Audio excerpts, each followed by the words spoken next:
Itt vagyok én, Pistike, szeretnék megtanulni fotózni. Képzeld el, hogy most így felmutattam a kis túlszaturált, homályos, félig bemozdult fotómat a kiskutyámról, és ide jövök hozzád, hogy én szeretnék megtanulni fotózni, vagy szeretnék dolgozni ezen a területen, akkor mit kezdjek el, merre kezdjek el nézelődni? Nagyon sokszor látom azt, hogy azt hiszik az emberek, hogy hú, de jó, szeretném elkezdeni, nagyon akarom csinálni, és utána, amikor elmennek egy ilyen keményebb papírt adó tanfolyamra, és éveken keresztül verik beléjük a tudást, úgymond, akkor jönnek rá, hogy ez nem az, ami nekik kell, és szomorúan távoznak, méghozzá úgy, hogy elmegy a fotózástól is a kedvük, amit egyébként szeretnek, és maguk örömére tök jó lenne, ha csinálnának. Úgyhogy egy általános tanfolyamot szoktam ilyenkor javasolni, érdemes körbenézni az interneten, hogy mik vannak, nem feltétlenül kell, mondom, egy több éves iskola legyen, lehet ez egy rövidebb képzés is, viszont mindenféleképpen meg kell válogatni, hogy milyen képzést választ az ember. És ez az általános tanfolyam, ez nekem most így nem volt teljesen tiszta, hogy ez inkább egy iskola rendszerű tanfolyamra gondolunk itt, vagy valamilyen online? Azért nehéz így ketté választani, mert nem biztos, hogy látszik, hogy nem iskola rendszerű első körben. Tehát ezt mindig meg kell nézni.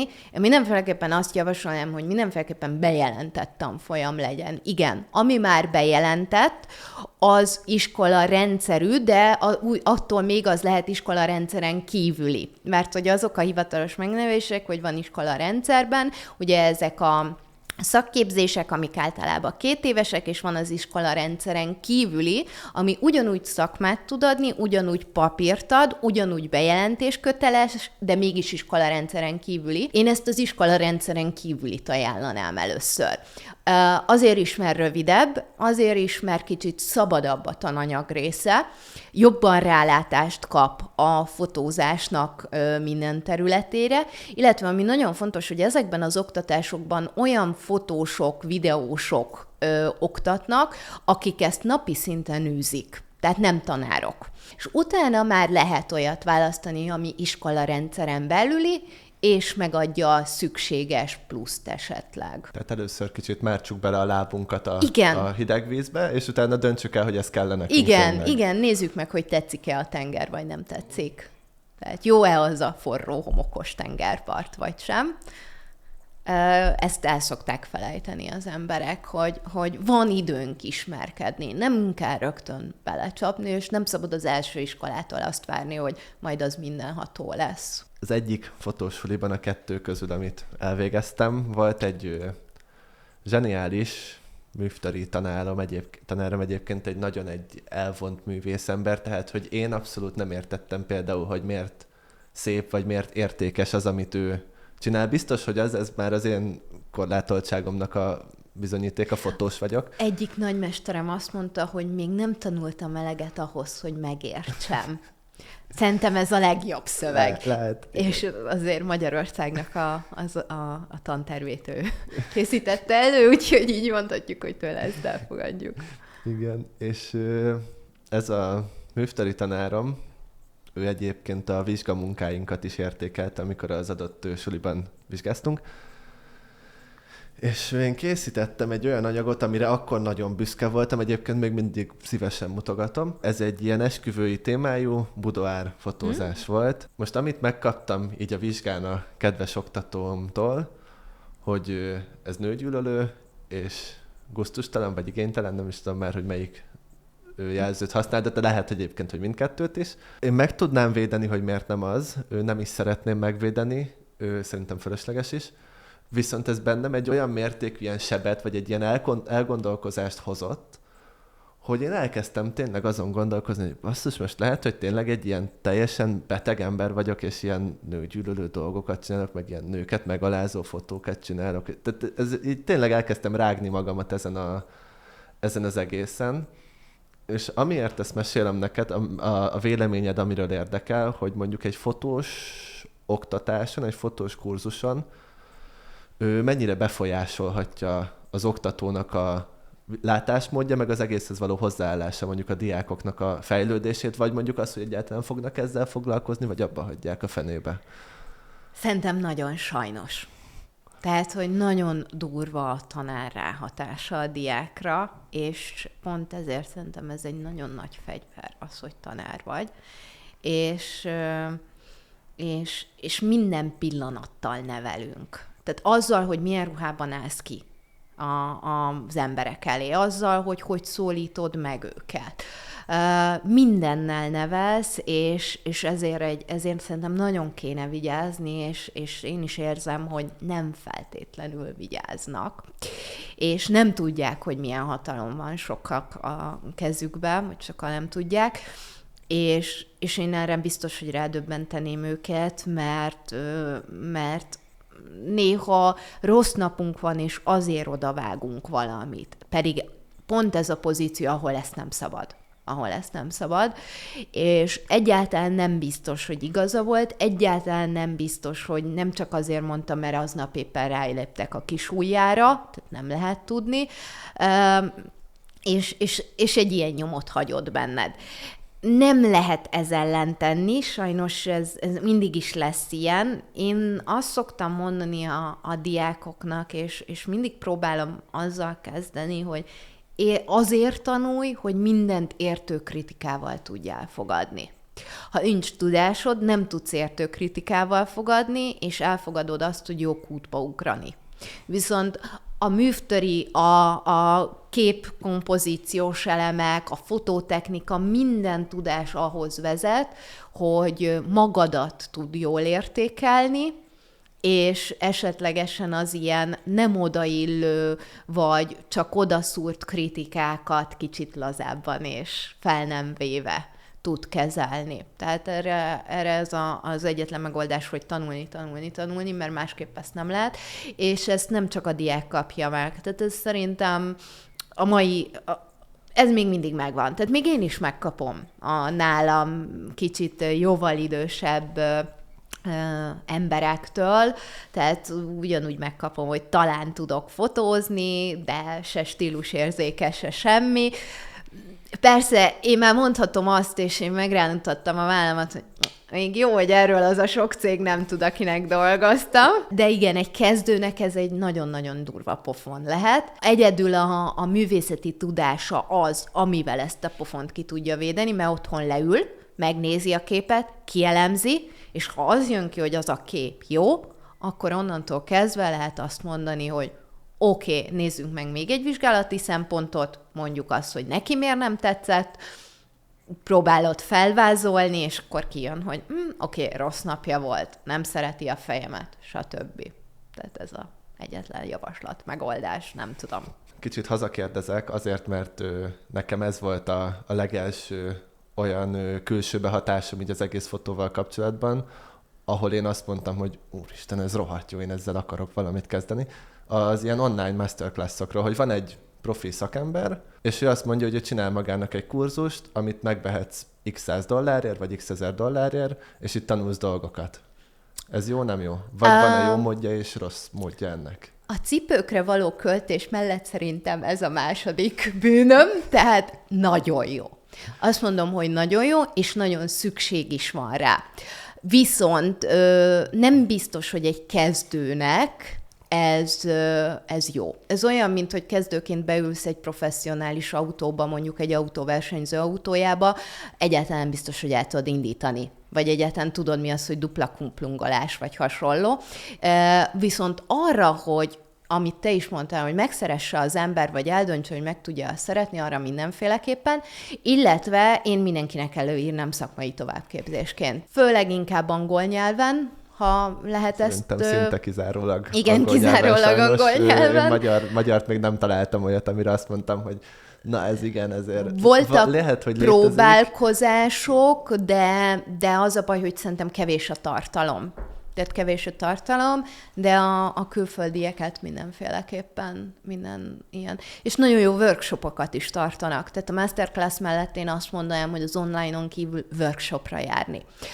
Nem ezekre a tömegfotózósokra, abból nem feltétlenül tanulsz, bár abból is lehet, hanem a külföldi workshopokra. Általában egyébként az ilyeneket olyanok szervezik, akik nemzetközi fotográfiában jártas fotósok Magyarországon, esetleg nem magyar végzettségük van fotográfiailag, és egy nagyobb termék forgalmazójaként is vannak, de mégse ismerjük őket, mert nem üzletet csináltak, tehát nem egy ilyen bemegyek és válogatok üzlet, hanem tőleg célzottan kell megrendelni a termékeket. Ők szoktak behozni ilyen oktatókat. Az ilyen workshopokból én is kivettem bőven a részemet. Most már mondhatom, hogy mindkét oldalról volt szerencsém. Tényleg olyanok vannak, amikkel én találkoztam, és nekem így nagyon-nagyon fájt a pici lelkemnek, hogy a fotós workshop az igazából nem feltétlenül arról szól, hogy így a tudásomból átadok neked valamit, vagy megpróbálok átadni valamit, hanem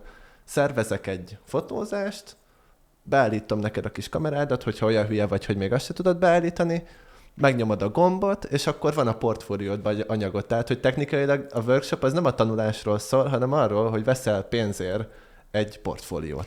Igen, ez egyébként nagyon nagy probléma, és ezzel nagyon régóta küzdünk, mert hogy maga a workshop jelentése Magyarországon nem igazán ismert, mert az lenne, hogy nagyjából hasonló kaliberű emberek oda mennek, és van egy kijelölt fő, aki éppen megosztja a tudását, de az lenne a lényeg, hogy mindenki megoszta a tudását, és mindenki átadja azt, amilyen van, és hozzátegye, és így együtt alkossunk valamit, és nem kell feltétlenül produktuma legyen. Tehát, hogy nem az a lényeg, hogy képek készüljenek egy workshopon. Na, ez itthon nincs, ezt így mondhatom bátran. Mondtad, hogy ti is csináltok workshopot. Ez hogy néz ki? Tehát, hogy ti csak workshopokat tartotok, vagy van esetleg valami komplexebb? Nekünk van egy komplex iskolánk, egy felnőtt képzési iskolarendszeren kívüli nemzetközi felnőttképzés, és ott hosszabb tanfolyamok is vannak, szakosodási szaktanfolyamok is, és ezen belül pedig workshopok is, amiket csinálunk kis létszámmal, és nekünk a fő lényegünk az ennél az egésznél, hogy egy piac akkor működik jól, hogyha ott szakemberek dolgoznak. Ha szakemberek dolgoznak, árversenyt lehet csinálni. Tehát annó az ipari fotózás mellett ezt az egész iskolásdit azért indítottuk el, hogy legyen a piacon utánpótlás, és legyen a piacon versenytárs, mert egy piac akkor fog jól működni. Úgyhogy egy kicsit ilyen komplexebb dologról van szó. Bevallom, a workshop része régen nagyon nagy terjedelmű volt, tehát ilyen 3 napos, egy egész tanya kibérelése, ott tematikus workshop, hatalmas felszereléssel, ez amire úgy eltünedezett mostanság az igény, és ezért inkább az ilyen, hát én kattingatásnak hívom, ebben mi nem nagyon szeretünk belemenni. Kicsit eszembe jutott itt a magyar fotográfus, vagy fotós szakemberek. Pár hete olvastam valami adatot, hogy 100 000 fotós van nagyjából Magyarországon. Igen. Ami nagyon vad. Tehát, hogy én ezt egyszerűen nem tudom hova tenni, tehát ez nagyon sok. És nyilvánvalóan szerintem innen eredhet ez a degradáló, hogy jön a fotós, aztán majd kattingat, azt se tudja, hogy mi van. És az a helyzet, hogy még jogosnak is tartom. Tehát, hogy alapvető tendenciaként simán elmondható szerintem, hogy a fotós az egy ilyen egyszerű, primitív, kattingató ember. És emiatt én el tudom képzelni azt, hogy egy ilyen skatujába így beleteszik a fotósokat, hogy igen, lehet, hogy te pont nem olyan vagy én nem pont nem olyan vagyok, de mivel találkozott már 15-tel, aki pont ugyan igazából nem is tudom hibáztatni, hogy ez így. Ez teljesen helytálló megállapítás, és igen.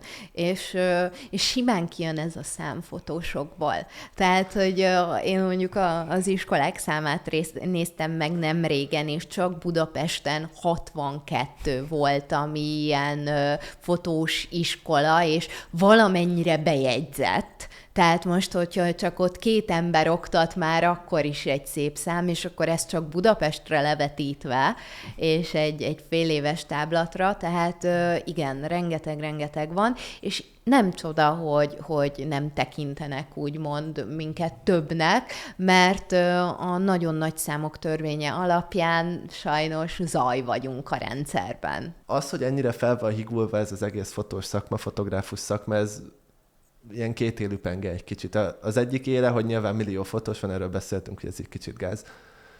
Viszont amikor találkoznak egy tényleg profi szakemberrel, aki tényleg tudja, hogy mit csinál, akkor az meg egy kicsit így kiugrik, hogy úristen, ilyet még nem is láttam. Hát láttam 20 fotóst az elmúlt 2 évben, 20 fotóssal dolgoztam, és te meg itt ezt így összehoztad, tehát ez hogy lehet? Tehát, hogy egy kicsit így a kitűnést is talán segíti ez. Igen, és a megélhetést. Legalábbis én ezt állítom. Tehát, hogy a jók így meg tudnak élni, különösebb, nagyobb reklám és egyéb dolog nélkül, mert vissza fogják őket hívni. Tehát aki egyszer megkóstolta úgymond őket, az többet nem ereszti. És ilyen szempontból még valahol jó is ez a higulás. Jó, persze, általánosan nem, meg nehezebb elérni a jó kategóriába, meg több középszintű is megérdemelné, hogy sokkal nagyobb pódiumot kapjon, mert jó szakemberek csak elvesznek a zajba. Akkor kanyarodjunk egy kicsit vissza az eredeti témához, ugye a fotóoktatáshoz. Ha jól tudom, te valamilyen iskola rendszerű oktatásban is részt veszel oktatóként? Igen. Lehet, hogy ott, ahol én is tanultam. Igen, egészen pontosan. Ott, ahol te is tanultál, igen, iskola rendszerű oktatásban is, mint oktató. Szerinted egy iskola rendszerű oktatásban meg lehet-e tanulni piacképesen fotózni? Azért igen a válaszom, mert a piacképes fotózást azt én is iskolarendszerű oktatásban tanultam meg. Piacképes. Én ennél a szónál maradnék. Néhány dolgot azért érdemes lenne megreformálni, és elgondolkodni, vagy akár régi rendszert visszahozni. Tehát ugye én a régi rendszerű iskolákban nagyon sok szakember oktatott, akik nem feltétlenül tanárok voltak, és lehet, hogy szörnyen tanítottak, mint tanár, viszont nagyon értettek a szakmájukhoz, és át tudták adni. És ennek volt létjogosultsága, és úgy gondolom lenne most is kicsit nagyobb létjogosultsága. Van egy iskolai rendszerű oktatás, van egy csoport, nem tudom, 20-30 fő, nagyjából ilyesmi egy csoportnak a létszáma, vagy osztálynak a létszáma. Nyilvánvalóan van egy valami kerettanterv, amit követni kell, és többé-kevésbé el lehet térni, inkább kevésbé, de ezt követni kell. Ezt lehet-e valahogy úgy optimalizálni, hogy mondjuk a csoportnak a tudásához passzoljon? Illetve a másik kérdés, amit ezzel egybekötnék, hogy egy csoportban is ott van 20-30 fő, lehet, hogy ott van a Terike néni, aki 60 évesen vette egy bridgegépet magának, és szereti a kertben a virágot fotózni, hogy az előbb ahova visszatérek. És lehet, hogy elmegy oda egy tök profi, azért, mert egyébként szeretne egy iskola rendszerű képzést is elvégezni, és egyébként már tök profin érkezik oda, és még lehet, hogy te olyat mond, amit még te se hallottál. Hogy lehet-e... Nem magadra gondolsz. Magamra nem gondolnék, ilyen egoista még én sem vagyok. Szóval, hogy lehet ezt az oktatást valahogy úgy optimalizálni, hogy mind a ketten azt érezzék, hogy hasznos. Tehát a Marika néni is, aki be se tudja kapcsolni a kameráját, meg a tök profi szakember is azt érezze, hogy ez mégis hasznos valahogy neki. Igen, ez megoldható, teljes mértékben megoldható. Viszont azt, hogy ez mennyire terhelné le az adott tanárt, az már egy másik kérdés, de fel lehetne erre építeni egy struktúrát, és igenis egy tanár segéddel ez teljes mértékben kivitelezhető lenne.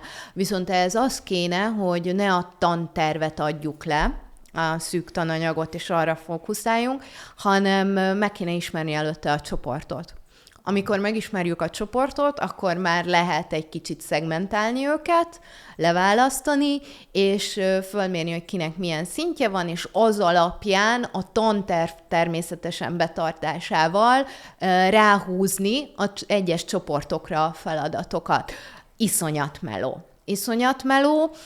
Nagyon kevesen vállalják ezt szerintem be, hogy ezt megcsinálják, mert pedig meg lehet csinálni, de nagyon nagy szükség lenne rá. Az, hogy meg miért nem vállalják be, szerintem az úgy egyértelmű mindenkinek, de igen, egyértelműen az a kijelentésem, hogy ezt meg lehetne csinálni, és nagyon jó lenne, ha megcsinálnák. Marika néni nem azért megy oda, mert ő professzionális fotós akar lenni, aki ebből él, hanem ő azért megy oda, mert szeretné megtanulni azt, amit szeret. Na most itt a fő probléma szerintem, hogy egy helyen ez a kettő nem biztos, hogy jó ment. Persze nem gond, ha egybe van, de mindig szeparálni kell, mert az egyiknek erre van szüksége, a másiknak erre. Az egyiktől ilyet várhatunk el, a másiktól pedig amolyat kell elvárni. Tehát még az elvárás rendszer is azt kell, hogy mondjam, hogy muszáj szétváljon. Neked oktatóként technikailag az elsődleges feladatod ilyenkor az az, hogy felkészítsd a vizsgára, nem? Ez lenne.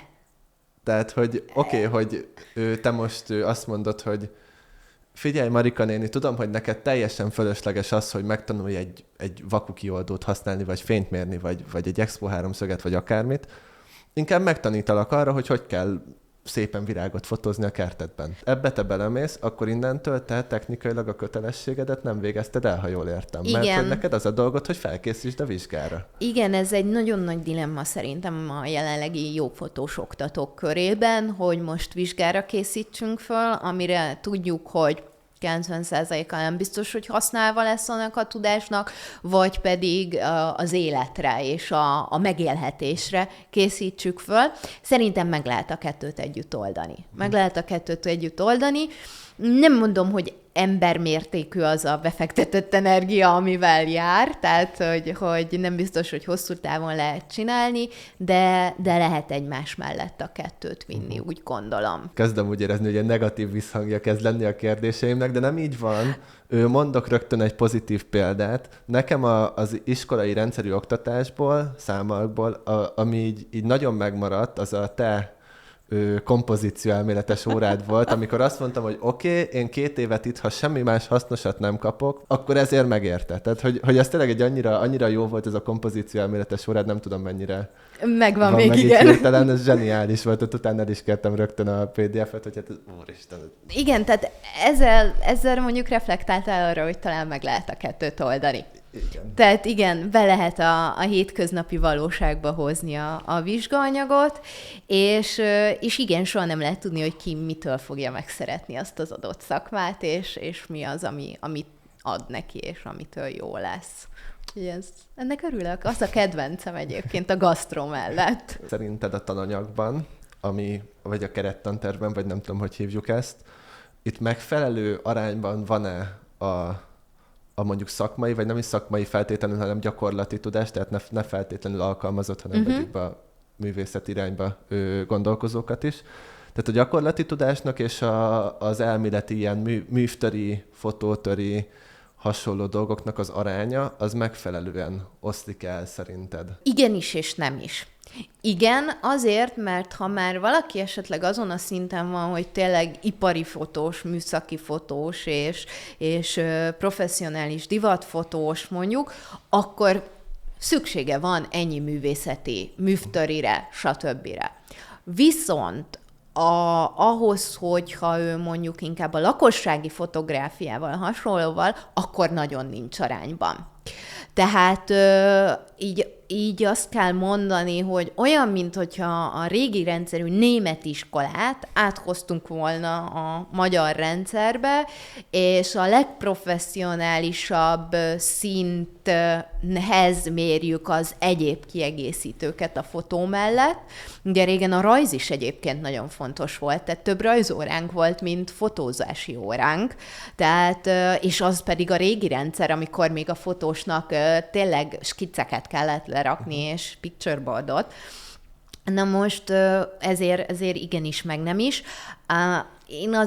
Én azért változtatnék ezen egy picit. Tehát, hogy ha azt nézzük, akkor akkor lehetne ezen, és szerintem egyébként a tanárok változtatnak is, úgyhogy betartják a kerettantervet, de ők is érzik, hogy néhány dologból egy kicsit sok, és akkor megpróbálják úgy előadni, hogy az inkább valahogy jobban köthető legyen a fotózáshoz. Teljesen tudok ehhez kapcsolódni, meg egyetértek vele. Ami miatt rossznak tartom a jelenlegi arányt, az az, hogy én úgy érzem, hogy olyan alapvető gyakorlati tudások kimaradnak az anyagból, ami egy csomószor majdnem tényleg alapvető lenne ahhoz, hogy az ember mondjuk el tudjon kezdeni ezzel dolgozni. És megtanuljuk azt, hogy az EU szobor hátulján milyen dolgok vannak felfaragva. Ez nem biztos, hogy így megfelelő felosztás. Viszont a másik oldal ennek az egésznek, hogy az, hogy megtanuljuk ezeket a fotótör és műstör dolgokat, ezzel pontosan az ellen tudunk egy kicsit tenni, amiről az előbb beszéltünk, ez a sztereotípia, igen, hogy jön a buta fotós, és kattintgatja a kameráját. Mert hogyha egy kicsit belelátok a dolgok mögé, akkor már nem biztos, hogy az a buta fotós leszek. Lehet, hogy akkor már egy fél mondatot artikulálva el tudok mondani, azon kívül, hogy gyere már ide, hadd fotózzalak le. Szóval tényleg ez egy ilyen kicsit kétélű penge, de én is úgy érzem, hogy így arányaiban azért, főleg a vizsgán számon kért dolgoknál... Szerintem a vizsga van eltolva. Tehát a tananyag részre, amennyire rálátásom van, az egész kiegyenlített, de tény és valahogy nem egy lakossági fotográfushoz mér. Viszont a vizsgán ott tényleg inkább az egyéb részek vannak előtérbe helyezve. Egyébként, ami még itt érdekes lehet, és egy ilyen kis szökállés, hogy amit én nagyon hiányolok, az a technika történet. A technika történet ugyanis szerintem nagyon sok dologra rávezetné a diákot, és nagyon sok alapot adna, és a másik pedig az, hogy nem tehát ez egy technikai sport, a fotó, valljuk be. Tehát lehet mindenfélét mondani, de ahhoz, hogy a produktumot, a műtárgyat létrehozzuk, ahhoz technika kell, pont. Tehát technikai sport, nem elméletből születik meg a kép, és hogyha a technikával megismerkedik a diák, akkor kevésbé fél tőle, mert pedig azt kell mondjam, hogy nagyon sokan félnek. Tehát nagyon sokan azért nem lesznek jó fotósok, mert én nem értek a technikához, és egyébként zseniális kompozíciós érzéke van, tök ügyes, de fél a technikát használni, és ez lehet, hogy a gépét nem, de mondjuk a világítás technikát már igen, pedig jó lehetne. És ehhez a technika történet az szerintem egy segítséget adna, hogy megismerhessük az eszközeinket. Akkor eljutottunk odáig, hogy befejeztem a fotósulit, megkaptam a kezembe a kis kék, meg piros oklevelemet. Hogyan tovább? Mit javasolsz? Hogy érdemes elindulni, miután megkaptam a diplomámat? Mondjuk tegyük fel, hogy én fotósként van egy terület, amit már kitaláltam, hogy termékfotós, esküvőfotós, rendezvényfotós, divatfotós, valami akarok lenni.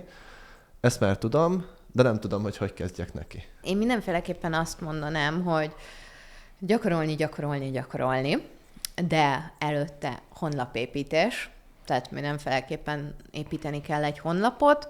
Ha megvan a honlap, akkor azt lehet elkezdeni ugye portfólióval feltölteni, ehhez kell a gyakorlás, kisebb munkákat is elvállalni, viszont korrekt pénzért. Tehát én mindig azt szoktam mondani, hogy a kezdő pék kenyere ugyanannyiba kerül, mint a profi pék kenyere, tehát korrekt pénzért, és a tudásodat úgy is fel tudod mérni, és hogy úgy gondolod, hogy te azt meg tudod csinálni, azt a munkát, akkor vállald el, és csináld meg, és kérd el azt az árat érte, amit úgy gondolsz, hogy szerinted a tudásod ér annyit, és ez az egyetlen megoldás. Szerintem még működik a kopogtatós megoldás is, tehát, hogy igenis portfólió, és oda menni cégekhez, megkeresni őket, mert lehet, hogy már rég váltani akarnak, 2, lehet, hogy már rég keresnek valakit a piacról, 3, lehet, hogy nem is tudtak erről, hogy szüksége van rá. tehát szükségük van a képre. Úgyhogy ez is egy nagyon jó megoldás, leülni az internet elé, és amit szeretsz, akik tetszenek, azokat kinézni, kontaktokat, és elkezdeni az e-mailezést, illetve a hívogatást. Ősi módszer, leszokták szólni, de a legtutibb. Egyébként egy borzalmasan egy embertelen idegölő dolog kiküldeni. Igen. 80-90 e-mailt egy nap, úgyhogy átírod a kedves XY-ket. Van egy SEOS nevű szervezet, akivel rendszeresen dolgozom, fotó, videó, fotóautomata, minden, és ők ilyen sportszervező egyesületeknek az érdekképviseleti szervezete, és nekik valamit csináltam, és mondták, hogy egyébként van egy lista, ahol ott van minden tagjuk, aki beregisztrált, hogy ez kell nekem, hogy akarok én ezzel valamit. Mondom, úristen, hát ez 90 cég, akinek szüksége van jó fotós, videós anyagra, hát ez hogy ne kéne. És megírogattam szépen minden XY-nak a kis levelemet, kis PDF kiajánlót összeraktam InDesignba, szépre, igényesre, és tényleg a 90-ből válaszoltak 10-en, abból a 10-ből még mondjuk 5-en azt mondták, hogy nem, maradék 5-ből még 2, amiből lett valami, az egyikből lett egy kisebb rendszeres munka, a másik viszont képzeld el a Paksi Atomerőmű ZRT volt, akik küldtek egy ilyen közbeszerzéses tendert, hogy most pont keresnek fotós videóst így következő 4 évre, hogy ezt ha esetleg kitölteném, megírnám ez alapján a kis motivációs levelemet, meg mindent, akkor egyébként ők pont most keresnek egy fotós videóst, és kitöltöttem, és azóta dolgozunk együtt, el is kezdtünk dolgozni, szóval itt tényleg zseniálisan működik ez a coldmailezős dolog, annak ellenére, hogy borzalmasan embertelen. Tehát... Igen. Tehát, igen, 90 kiajánlás, 90 külön e-mail, 90 InDesign PDF, igen, kegyetlen munka, viszont azt kell mondjam, hogy nagyon jó ilyen, és biztos. Biztos. Tehát lehet hirdetni a neten, és hiszek a hirdetésbe, és kell is hirdetni, de ahhoz, hogy elérjük azt a szintet, hogy ne a zaj kategóriába tartozzunk, ahhoz valljuk be azért olyan befektetés kell hirdetési költség szempontjából, ami egy kezdőnek nem lesz meg. Tehát azt a tőkét elő kell teremteni. Ezzel meg persze tudom, az óra az idő pénz, tehát hogy az is, de talán még ebből van a legtöbb a kezdőnek az idejéből. Úgyhogy utána meg, amikor már nincs ideje, akkor meg már hirdet. Tehát, hogy általában ez szokott lenni. És egyáltalán biztos, hogy jobb a hirdetés, csak kevesebb időt igényel. Hogy a zajból kitűnj, ahhoz egy rohadt jó videó kell mert most már mindenkinek igen. Ott a telefonja a zsebében, és egyébként hozzáteszem, hogy mondjuk az új iPhone-okkal már egész korrektül meg lehet csinálni. Nem jól, de egész korrektül meg lehet csinálni. Most, hogy ebből kitűnj, ahhoz nem elég egy kicsit jobb videót csinálni, mint az iPhone-os, hanem sokkal jobb videót igen. kell csinálni, mint az iPhone-os. És akkor ilyenkor jön, hogy költesz 1 milliót a lámpákra, 4 milliót a kamerákra, igen. 1 milliót a mikrofonokra, meg tanulsz meg 4 évet, és akkor tudsz valamit csinálni. Most nyilván, hogy ilyen eszközparkkal, meg ilyen befektetett energiával megcsinálj akár egy hirdetést, az viszont jellemzően költséges lesz. Ez, amit nem szoktak megérteni, hogy elég egy gép. Oké, elég egy gép. Megnézed azt, hogy mi merre, meddig.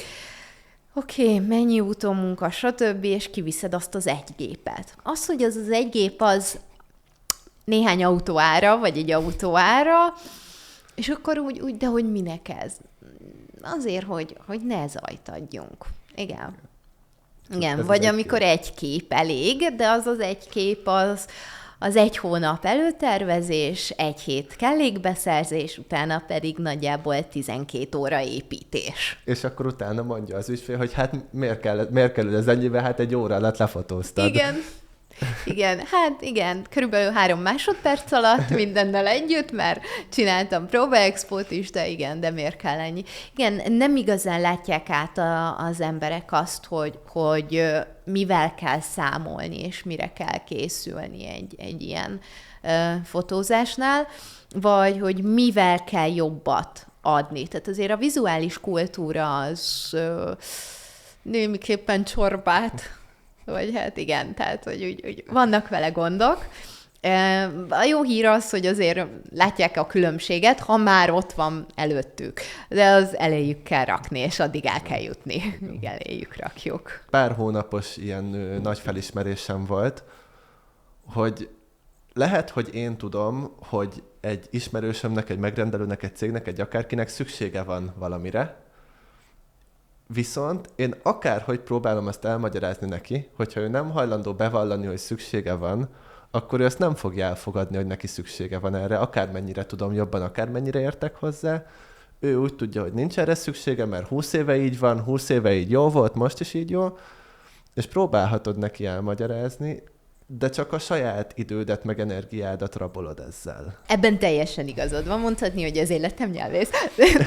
De igen, hogy ezt megpróbáljuk egy kis manipulációval, azzal. Vannak dolgok, amiket fel kell adni, és azt kell mondani, hogy ezt most elengedjük. Illetve néha kocsmai rovancsnak hívjuk, de tényleg ilyen kocsmai rovancs szintén leülni vele, és esetleg megmutatni, hogy na ezt lehetne belőle kihozni, ez még néha működik. A másik, ami még szokott működni, hogy manipulálást, és tök egyszerű, és a világ legátlátszóbb dolga, de mégis működik. Jó, semmi gond, jövő héten megyek a XY céghez, és ezt csak úgy elejted. Aki véletlenül természetesen valami nagyobb partneri ellenállásban van azzal a céggel, ahova mész, akkor biztos. Tehát, hogy apró praktikák vannak, de tény és való, hogyha valaki úgy érzi, hogy nincs valamire szüksége, akkor nem igazán érdemes energiát belefetszölni. Itt visszatérve az eredeti kérdéshez még, hogy hogyan tovább a suli után, én felírtam magamnak ide négy pontot, amiről érdekel a véleményed. Az első, ingyen munka, ennyit írtam csak fel. Itt részben érintetted már, hogy te azt mondod, hogy a kezdő pékkenyere is ugyanannyiba kerül, mint a profié. Egy kicsit árnyalnám ezt a gondolatodat. Van egy terület, mit tudom én, akarok konferenciákon fotózni, mert tudom, hogy ott jól lehet kapcsolatot építeni, mesélték. Akkor én, mi van, hogyha egy konferenciát megcsinálok tök ingyen, én ilyenkor annak a híve vagyok, hogy inkább megcsinálom ingyen, viszont úgy, ahogy én akarom, mert én tudom, hogy lesz jó. Lehet, hogy most ez csak az én egoizmusom, hogy majd nekem aztán nem mondja meg senki, hogy lesz jó, de biztos te is találkoztál azzal, hogy majd jön a megrendelő, megmondja, hogy csináld, mert azt úgy, és tudjuk, hogy jellemzően. Nem mindig, de jellemzően azért ilyenkor nem jobb lesz, hanem rosszabb lesz az eredmény. Viszont én inkább akkor megcsinálom ingyen, mint kevés pénzért, építek egy csomó kapcsolatot, csinálok magamnak egy refit, és a refimmel, meg a kapcsolatommal már legközelebb el tudom adni exponenciálisan több embernek. Egy nagyon nagy emberke mondta nekem azt, hogy egyszer, hogy nem mellesleg nagyon okos, és elég fontos szerepe van a magyar fotográfiával, és nagyon aranyos. A lényeg az, hogy ő mondta azt, hogy inkább ingyen, mint kis pénzért, mert ingyen tényleg azt csinálsz, amit te akarsz. Viszont én átfordítanám arra a szemléletre, hogy ilyenkor végül is nem ingyen dolgozol. Nevezhetnénk barternek, mert kapcsolatot kapsz munkáért, bár ezt a szót nem szeretem, de valahol magadnak dolgozol ezzel. Tehát ezt nem mondanám ingyen munkának, ez befektetés. Én ingyen munkának azt mondanám, amikor fűfa megkeres, és jaj, fotózd le ezt, és akkor mész zsúrról zsúrra, csak hogy gyakoroljál, az nem befektetés. Bocsánat, de 3 gyerekfotós jó képpel, vagy hát ilyen jó 3 gyerekfotós családi képekkel már lehet egy eladható albumot összerakni, már lehet egy olyat, ami alapján tudnak tőled rendelni. Tehát a 4. az már így ilyen szempontból nem befektetés. De ugyanez akár az ipari területen is elmondható, hogyha egy kisebb területre fókuszálsz, akkor már 3 munka után bőven van annyi anyagot, hogy tudjál megrendelőket szerezni. És ott egészíteném ki a tiédet, hogy mondom, az szerintem befektetés, és az igen. Sőt, az olyan szinten, hogy olyat még mi is csinálunk. Egy az, hogy minden évben van egy karitatív munka, ami olyan, hogy a lelkünknek kell, hogy egyszer valakinek jó szándékból valamit megcsinálunk, amilyen nem kérünk pénzt, de ezen kívül igenis vannak befektetési munkák, amik munka, mert mi úgy fogjuk fel, valójában effektíve csengőpénzt nem hoz, viszont olyan szempontból, hogy kapcsolatépítés, referencia, egyéb dolgok pedig nagyon nagyot lök a dolgon. Úgyhogy ezt támogatom. Viszont az, hogy hogy húzza meg a határt, és nem esik-e át a ló túloldalára, az már egy necces dolog. Igen, itt a határt meghúzni, az a nehéz, hogy mi az, amire azt mondom, hogy ezt érdemes megcsinálnom, meg mi az, amire azt mondom, hogy csak kihasználnak, és egyébként meg... Igen. Egyébként pont a divatnál mondanám azt, hogy én nagyon szeretek kicsi, feltörekvő tervezőknek mondjuk így, hogy ingyen megcsinálni az első fotózást, mert soha nem lehet tudni, hogy mekkora lesz belőle.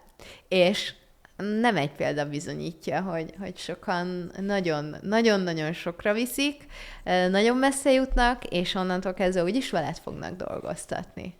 Következő gondolatom így az elinduláshoz a valamilyen mentor. Ez nem is feltétlenül gondolok erre a mentor figurára úgy, hogy talán az a legjobb, de nem feltétlenül kell, hogy így legyen. Nem feltétlenül kell, hogy egy nálam sokkal profibb ember legyen.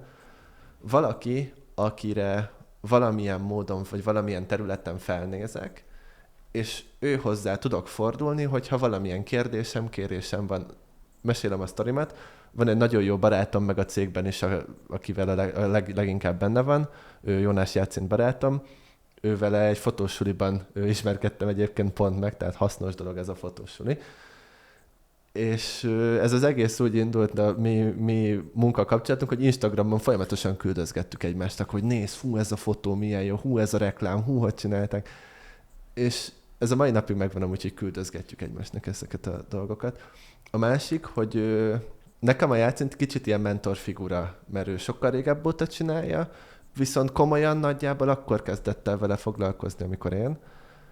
És ha valami kérdésem van, vagy ha neki valami kérdése van, akkor tudunk a másikhoz fordulni, és általában tudunk segíteni a másiknak, mert egyébként különböző területeken dolgozunk. A másik, ami így a mentorfigurához kapcsolódik, hogy felszerelés. Most akár fotó, akár videó, szerintem az egyik legnagyobb gát a profisághoz, hogy rohadt sok pénzt el kell költeni a felszerelésre, mert ha veszel egy kis belépő milcet a kis kitobjektív, 18-55-ös kitobjektíveddel, hát azért nem fogsz úgy fotózni, mint a flagship vázzal, meg az 51-2-vel valószínűleg. Vagyis hát nagyon profinak kell akkor már lenned.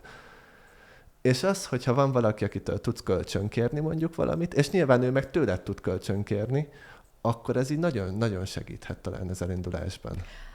Mindenféleképpen a fotózás társas tevékenység. Különben oldalszatyros emberkék leszünk, ugye ez talán a legnegatívabb kifejezés a fényképészre, fotósra, oldalszatyros, de létezik még. A lényeg, hogy igen, tehát csapat, mindenféleképpen valakivel mondjuk, mint ahogy te összeállni, a másik, hogy akár egy mesterhez betársulni. Tehát amikor én kezdtem, láttam, hogy hát erre nem lesz meg a költségvetés, tehát hogy így ez nem. Egyszerűbb volt egy cégbe bevásárolni magam. Igen, tehát ez is egy választható dolog, de igen, mindenféleképpen valakivel együtt. Tehát egy az, hogy nem tudsz mindent megoldani, 2, az meg 2 pénztárca, és igen, kell egy mentor. Mert hogy a fotózás egy olyan tevékenység, amit revideálni kell. Tehát a munkádat éjjel szűrsz, és mondjuk még benned van az eseménynek a hangulata, már pedig ilyen közeli távlatban benne lesz, akkor hajlamos vagy elszűrni olyan irányba a képeket. Na most, ha azt nem futja át neked valaki, akkor kiadod a rosszat a kezedből, mert nem vagy tudatában. mert még annyira hat rád a rendezvény. Ez is egy dolog lehet. A másik az, hogy valamilyen területtel tipikusan látom diákokon, hogy nagyon beleszeretnek a portréban. Jó, elkezdik csinálni. Olyan szinten túlretusálják az elején a képeket, mert úristen, de imádom, és csinálom. Ehhez is kell egy olyan, aki akár egy jó barát, bármi, mentor, az ugye alap ennél a szakmánál, de az nem kell feltétlenül idősebb legyen, vagy lehet az, hogy választ az ember egy mestert, egy nagy mestert, tehát, hogy, és akkor ott is a végén már igazából ilyen mentori szerep marad meg, és akár mind a két oldalról is létrejöhet. Tehát a tanítvány is lehet néha a mestere, mentora, inkább így mondanám, de ez mindenféleképpen kell, tehát enélkül nem igazán kivitelezhető. Nekem a következő pontom, ami nekem egyébként az elindulásomhoz megint csak egy ilyen borzalmasan fontos attribútuma volt annak, hogy én el tudjak kezdeni ebből egzisztenciális szinten megélni, tehát nem csak úgy, hogy kapok néha egy kis zseppénzt azért, amit szeretek, amúgy ez is jó buli, hogy nekem az ismerőseimen keresztül nagyon sok melóm jött. Nyilvánvalóan itt attól függ, hogy milyen, tehát hogy én azért nagyon lakossági szolgáltatóként kezdtem el ezt az egészet, esküvőztem, meg rendezvényeztem, meg minden. Lehet, hogy ez mondjuk egy műszaki fotográfus területen nem annyira tud segíteni, de nekem például az ismerőseimen keresztül tök sok esküvőm lett, és azért volt jó ez az esküvő, ez egyébként szerintem akkor is, akárki akármit mond, ez a legjobb beugrós szakma, amikor elkezd az ember fotózni, mert esküvőben van piaci igény az olcsó és rosszra. És hogyha ezt korrektül kommunikálod, ez egy tök rendben van. És tanulsz egy csomót, ahogy elkezdesz esküvőzgetni. Nyilván olyan, tehát nekem is az első anyagaim olyanok voltak, hogy kezemből soha ki nem adnám. De nagyon sokat meg tudsz tanulni ezen keresztül, és mindig egy kicsit javítasz rajta, egy kicsit fejlesztesz rajta, és idővel lehet, hogy ez jó is lesz. Szerintem ezzel semmi gond, és az esküvőre szoktuk azt mondani, hogy ez olyan, mint a vendéglátás. Én mindenkit elzavarnék vendéglátósnak. Megtanul mosolyogni, megtanul korrektül nemet mondani, és mindent túlélni. És ugyanezt gondolom, hogy a fotós szakmában az esküvőzés az ugyanez. Aki utána abba marad, én csak a kalapomat tudom emelni, mert minden elismerésem. Tehát, hogy így szerintem az egyik legnehezebb műfaj. De igazad van abban, hogy az a terület talán a legjobban szegmentált, ahol meg tudod mondani, hogy ennyit tudsz, ennyiért. Pont. És lesz rá igény, és igenis el tudsz indulni, és nem mindenki úgy indul, hogy profi. Tehát nem lehet úgy indulni, hogy abból az első hónapban már megélhetést generálunk, és mindent ki tudunk belőle fizetni. Tehát valahol el kell kezdeni, és ezzel nincs is semmi gond, hogy így kezdje el az ember. A lényeg az, hogy tudjon váltani, és felismerje, hogy mikor kell neki váltani, vagy mikor érdemes egy kicsikét átállni másik területre. És az ismerősi kör az igaz. És a legősibb módszer arra, hogy ügyfeleket gyűjts ilyen szempontból. Tehát azt mindenkinek meg kell lovagolnia, viszont tudnia kell nemet mondani. Az utolsó gondolatom, amit még így összeszedtem magamnak, ez az alkalmazotti állás. Jellemzően azért, amikor így fotósról beszélünk, akkor alapvetően vagy egyéni vállalkozó, vagy cég, de hogy jellemzően nem egy alkalmazotti munkaviszonyra gondolunk, hanem valamilyen jellegű vállalkozásként. Én amikor elkezdtem fotózni, tényleg ez az esküvő, ez a kezdő esküvős szakaszomról beszélünk, szóval a fotós az teljesen korrekt kifejezés rám ebben a szakaszában az életemnek. Abszolút nem is fájt volna. És megkeresett engem egy ismerősömön keresztül egy ember, hogy ő neki, ez egyébként videós volt, de fotóra pontosan ugyanígy implementálható ez a helyzet, hogy ő neki kellenének olcsón videók, van nagyon sok üzleti kapcsolata nagy cégekkel, olcsón kellenének videók, nem baj, hogy annyira nem jó, de hogy így nagyjából legyen korrekt. és eredetileg alkalmazotti viszonyban mentem volna, de végül megbeszéltük, hogy nem, hanem elvéként beszámlázok, aztán eltörölték a katát, szenvedés volt, mindegy. De hogy technikailag ez egy alkalmazotti viszonyban, én úgy gondolom, hogy megint csak nagyon sokat. Tehát, hogyha az embernek sikerül egy olyan helyet találni, ahol erre van igény, akár alkalmazottként részmunkaidőben, szerintem nagyon sokat lehet így tanulni, hogyha megtalálod azt a jellegű megrendelőt, akinek az a tudásszint kell, amit te abban az életszakaszodban éppen tudsz nyújtani. De azt tudom mondani, hogy 18 éve csinálom a cégünket, nagymesteremmel együtt, és bár lenne olyan állás, ahol alkalmazottként csak fotózok. Tehát, hogy bocsánat, de én fotós vagyok, én nem akarok könyveléssel foglalkozni, nem akarok munka után kuncsorogni, nem akarok marketinggel foglalkozni, én alkotni akarok. Tehát, hogy igen, ez lenne az álom. Alkalmazotti fotós lét. Bár lenne ilyen, nagyon kevés van. Itthon legalábbis kevesebb, valamiért úgy gondolják, hogy ez olyan vállalkozói szakma. Egyébként meg kell jegyeznem, hogy régen nem teljesen volt ez így. Tehát, hogy még pályám elején én azért voltam alkalmazott fotográfus, még a cég mellett is, mint úgy alkalmazott, hogy alkalmazásban álló fotográfus, de valahogy, nem tudom, megszüntették ezeket a részeket, pedig olyan szinten volt ez, hogy 3 cég állt össze, és csinálták meg azt, hogy azt az adott embert, mert egy céghez kevés lett volna a munkája, viszont a 3 céghez teljesen kényelmesen lefette a napi 8 órás munkát. Tehát meg lehetett ezt oldani. Szerintem nem is gondolnak rá, hogy mennyivel egyszerűsíteni a rendszerüket, a cég rendszerét az, hogy van egy folyamatos fotósuk.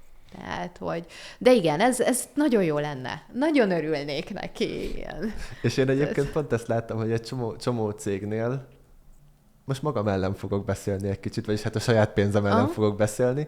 Nekem is nagyon sok ilyen rendszeres partnerem van, ahol én cégestől akár heti, akár havi rendszerességgel szolgáltatunk fotó, videó, fotóautomata, social tartalom, grafika, van ahol mindet, és akár tényleg ilyen heti rendszerességgel, viszont nyilván ezt mi egy különálló cégként csináljuk, tehát ez nagyon érdekes, hogy egy cégnek tényleg, tehát hogy nem tud megfogni egy cég egy olyan profi szakembert, aki azt mondja, hogy én alkalmazottként megcsinálom, vagy nincs olyan profi szakember, aki azt mondja, hogy oké, akkor én teljes munkaidőben elvállalom ezt a Szerintem lenne profi szakember, aki elvállalja.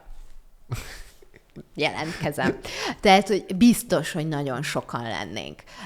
Nem gondolnak rá, és szerintem ez a cégnél az alkalmazotti finanszírozás, az alkalmazotti kirúgási nehézségek és egyebekből adódik.